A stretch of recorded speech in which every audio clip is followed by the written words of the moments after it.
embargo, más adelante vemos que entra al final, es como un tipo de epílogo. Vamos a ver un juego de autoría, un juego de metaficción muy interesante, porque Miguel de Unamuno, autor, se va a meter a la historia como si fuera un personaje, como si alguien le hubiera dado este recuerdo de Ángela Carballino, y dice, ¿cómo vino a parar a mis manos este documento, esta memoria de Ángela Carballino?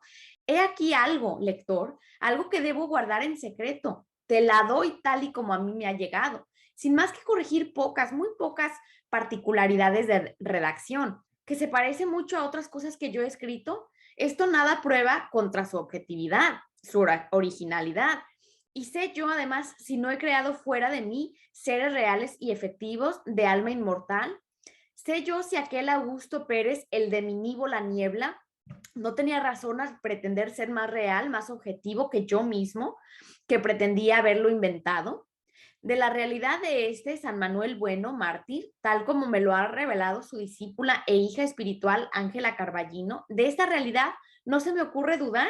Creo en ella más que creía en el mismo santo. Creo en ella más que creo en mi propia realidad.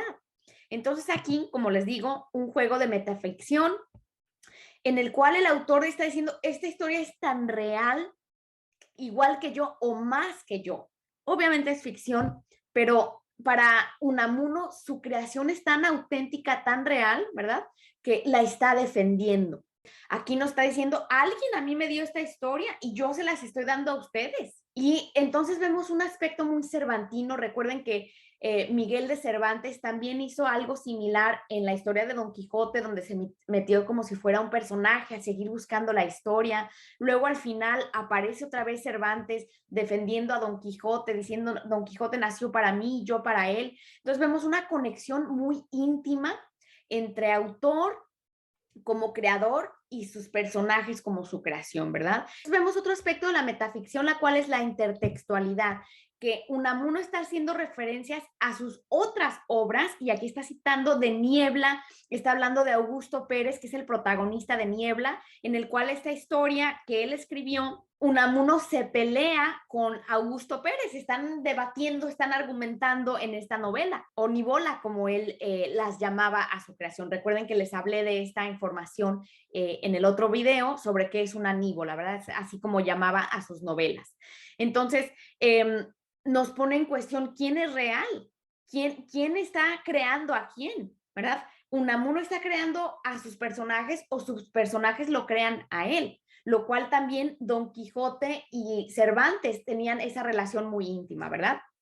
Además, vemos otro tema importante que es el de la muerte, la inmortalidad, y que de alguna manera el alma es inmortal, no necesariamente porque se va al cielo, o se va con Dios, o seguimos reencarnando, o seguimos viviendo aquí en el mundo después de morir, sino porque al tener a estos personajes, estas creaciones literarias, el autor puede vivir a través de ellos, ¿verdad? El autor se vuelve inmortal gracias a su creación.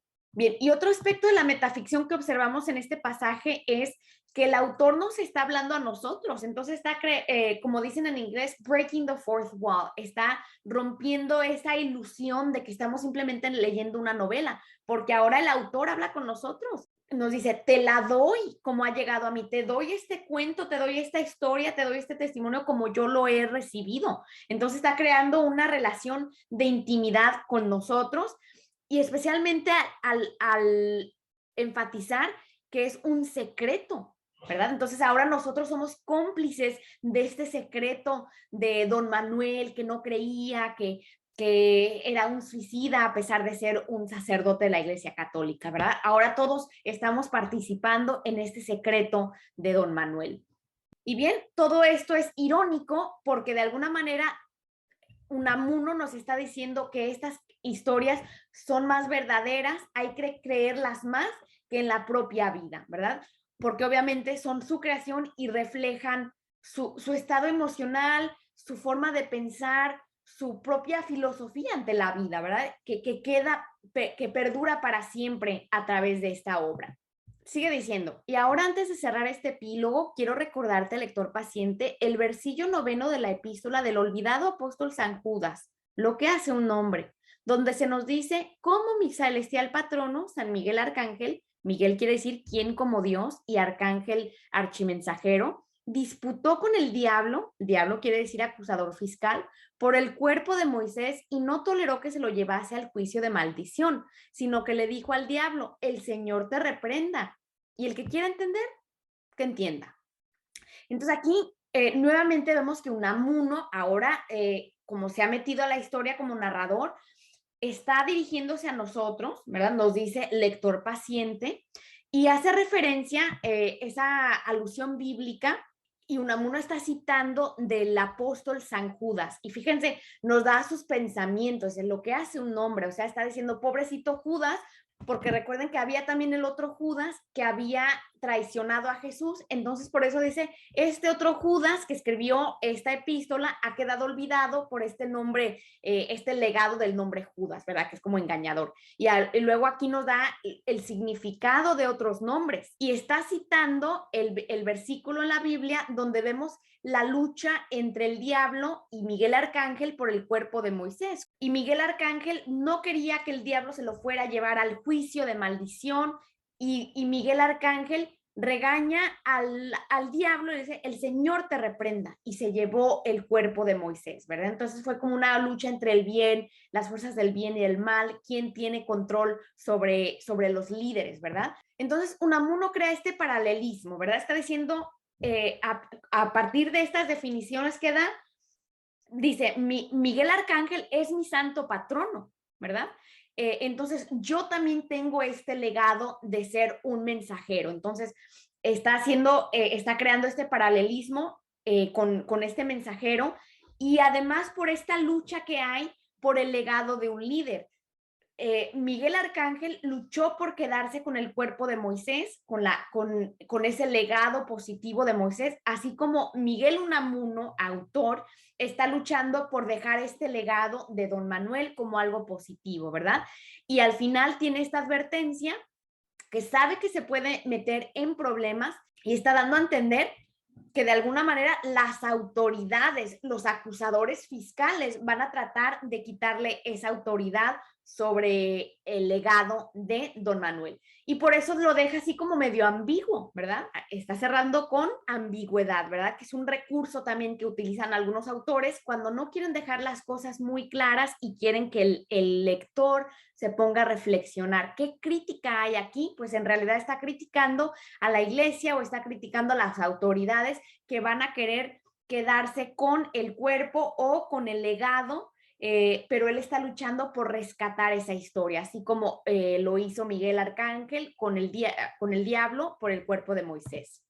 Bien, entonces en esta última parte, ya me lo terminamos, Miguel de Unamuno está defendiendo a Ángela Carballino, ¿verdad? Que está diciendo, sí, Ángela mezcló sus propios sentimientos con sus recuerdos, pero viene a defenderla porque dice, si Lázaro y Don Manuel hubieran dicho la verdad, el pueblo de todas formas no los hubiera entendido, no hubieran entendido esa verdad porque el pueblo es simple, ¿verdad? Entonces, no importa las promesas, no importan las palabras, el pueblo, la gente simple, se basa en las acciones, en lo que observan, en lo que ven, ¿verdad? Entonces, por eso está diciendo que no es tan importante lo que quede escrito, lo que se diga, las palabras, sino cómo se vive la vida.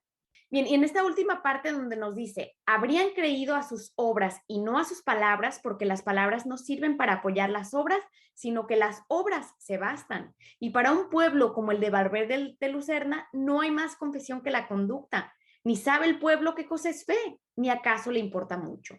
Entonces aquí vemos una crítica social muy importante, ¿verdad? En principio porque hay una metáfora escondida. Valverde de Lucerna en realidad representa toda España. Es una metáfora o una metonimia, también podemos usar ese recurso literario porque representa a esta cosa más grande, ¿no? Y está haciendo una crítica social porque está diciendo que para el pueblo, al pueblo no le importan las promesas políticas o las promesas religiosas. Para el pueblo lo que le importa es las acciones, ¿verdad? Eso es lo que tiene el mayor peso, ¿ya? Y eso es lo que está defendiendo Miguel de Unamuno aquí.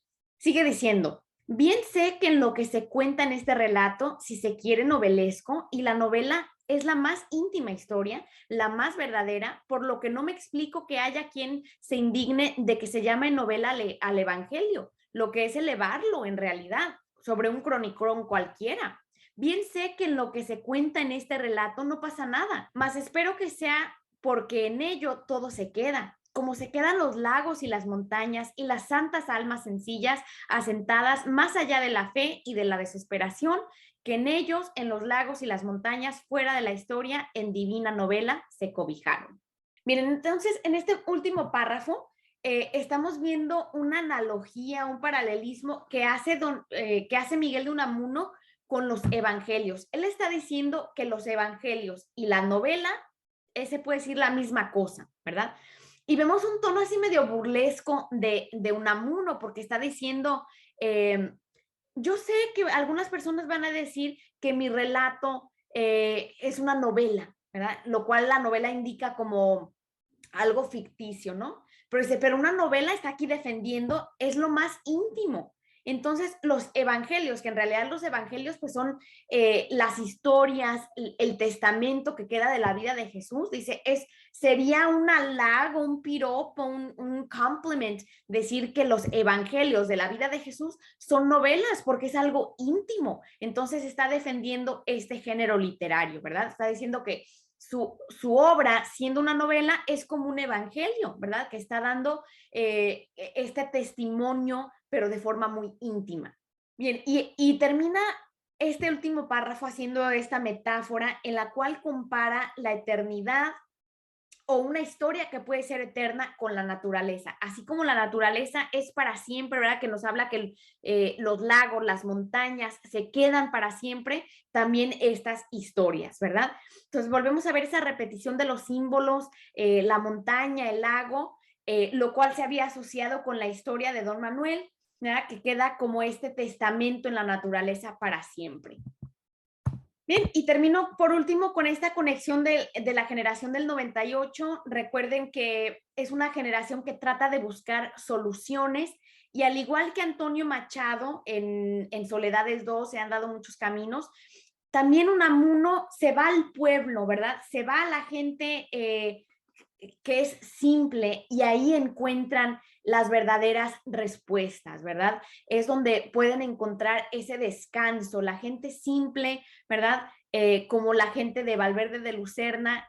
Ese es el pueblo que hay que rescatar, ¿verdad? Los políticos, los líderes religiosos, que no sean pedantes, que no estén llenos de promesas falsas, sino que en realidad se dediquen a servir a la gente, ¿verdad? Porque de otra manera la vida es miserable, ¿verdad? Cuando nos quedamos en la vida de intelectual, de cuestionar, pues no vamos a vivir en la miseria, ¿verdad? Y al servir al pueblo es ahí donde encontramos esas soluciones a muchas inseguridades, incertidumbres de la vida. Bien, pues espero que este análisis les haya sido de ayuda. Como siempre, les invito a que se suscriban, le den un like al video, dejen alguna pregunta, algún comentario y suscríbanse para que no se pierdan el próximo episodio. Chao.